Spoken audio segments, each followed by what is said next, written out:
গোপালের ভোগ লাগিয়ে নিয়ে চলে এসেছি, আপনারা গোপালের ভোগ দর্শন করুন।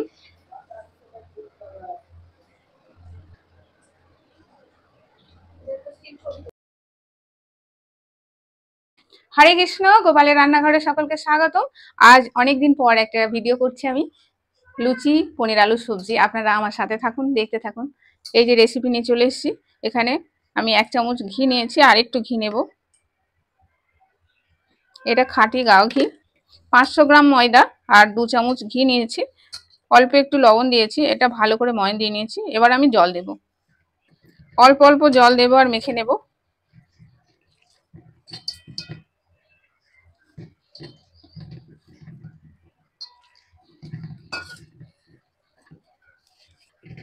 আটাটা আমি এখন একটু এইভাবে চাপা দিয়ে রেখে দেব। এটা আমি 5 মিনিট মেখে নিলাম, আর একটু মাখতে হবে। মায়াপুরের গোশালা থেকে এই পনিরটা আমি নিয়ে এসেছি, খাঁটি দুধের খুব সুন্দর পনির। এবার আমি ছোট ছোট পিস বানিয়ে নেব। পনিরটা আমি এইভাবে পিস পিস বানিয়ে নিয়েছি। একটু লবণ মাখিয়ে নিলাম, এতে পনিরের স্বাদটা বাড়ে। গ্যাস ওভেনটা আমি এবার জ্বালিয়ে দিলাম। কড়াইটা গরম হয়ে গেছে। এবার আমি একটু খাঁটি সর্ষের তেল দিলাম।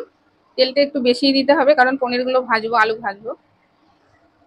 তেলটা গরম হয়ে গেছে। এবার আমি পনির একটা একটা করে ছেড়ে দেব।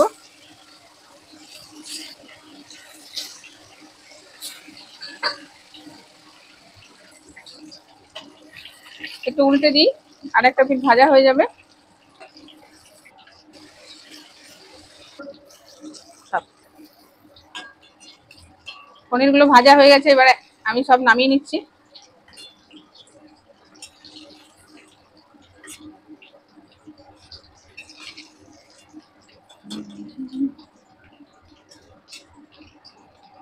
আলুটা আগে থেকে আমি লবণ হলুদ দিয়ে সিদ্ধ করে রেখেছিলাম অল্প। এবার আমি হালকা ভেজে নেব।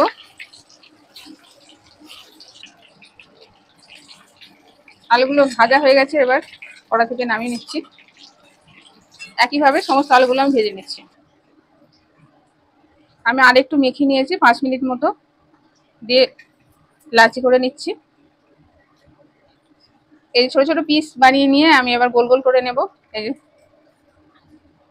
দিয়ে লুচি বানিয়ে নেব। আমি এখানে ফোড়নের জন্য একটু জোয়ান, একটু জিরে, 3টে শুকনো লঙ্কা, একটু জায়ফল, 2টো এলাচ আর 2টো লবঙ্গ নিয়েছি। এবার আমি অল্প তেল রেখেছিলাম, এই তেলের মধ্যে দিয়ে দিলাম।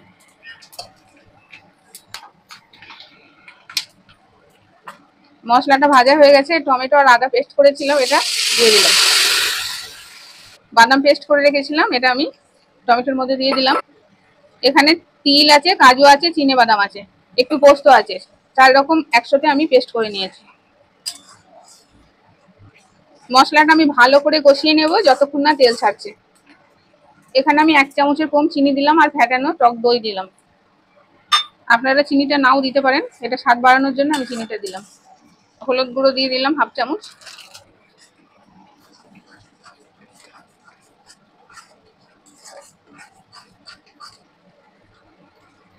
এটা কাশ্মীরি লঙ্কার গুঁড়ো দিয়ে দিয়েছি 1/2 চামচ, এটা কালার আসার জন্য। জিরের গুঁড়ো মিশিয়ে দিলাম। এখন আমি হিং দিচ্ছি। মশলা থেকে তেল ছাড়তে শুরু করেছে, মশলাটা আমার পুরো ভাজা হয়ে গেছে। এখন আমি গরম জল করে রেখেছিলাম, গরম জল মিশিয়ে দিচ্ছি।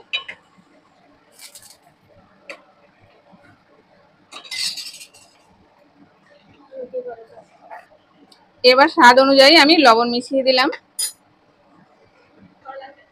ভেজে রাখা আলুটা মশলার মধ্যে আমি মিশিয়ে দিলাম। এখন আমি পনিরটা দিয়ে দিচ্ছি।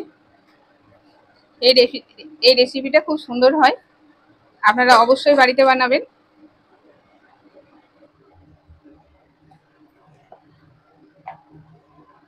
সবজিটা তৈরি হয়ে গেছে। এখন আমি লুচিগুলো বেলে নিচ্ছি, লুচিগুলো ভাজবো।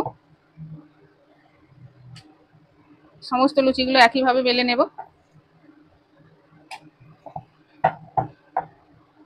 পনির আলুর সবজিটা তৈরি হয়ে গেছে, আমি এবার নামাবো, সম্পূর্ণ তৈরি।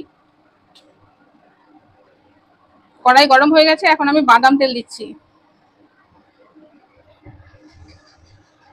বাদাম তেলে ভাজবো। লুচি ছেড়ে দিলাম, এবার আমি ভেজে নেব। বাদাম তেল তো